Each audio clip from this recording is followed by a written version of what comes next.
Laxmikant Mahapatra Bhanjanagar bar association सभापति। आज दक्षिण ओडिशा विभिन्न दाबी नहीं मुख्यतः रेल लाइन एवं भुवनेश्वर जिला विषय आम जो क्रियानुष्ठान कमिटी करूँ से विषय आज आंदोलन करने ब्रह्मपुर जो आसी क्रियानुष्ठान कमिटी दक्षिण ओडिशा क्रियानुष्ठान सहित सहयोग आम करूँ।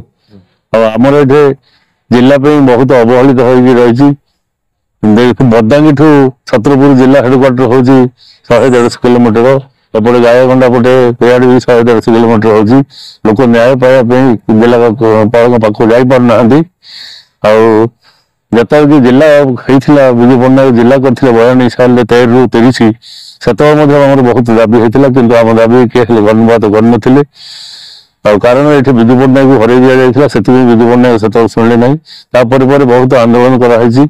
आंदोलन बहुत दूर 3टा ब्लॉक जिला होती बर्तमान भंजनगर सब गंजाम जिला 22टा ब्लॉक अच्छी 22टा ब्लॉक थे जिला भुवनेश्वर सब डिविजन 8टा ब्लॉक अच्छी यहाँ गोटे जिला करने कथा कि ब्रह्मपुर ऋषिकुल्या जिला करने कथा तेणुक जिला विषय आम आंदोलन हो रेल लाइन ब्रिटिश अमल जहाँ होता अच्छी स्वाधीनतार 78 वर्ष हेल्ले किलोमीटर रेल लाइन रेल पड़ पारिना।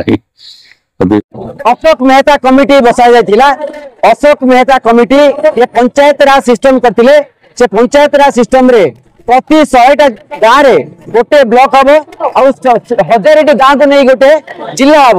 आमर गंजाम जिला अन्य सब जिला गठन है तापर 19 सब डिविजन को जिला करागला। गंजाम 3टा सब डिविजन को छाड़ दिया गला।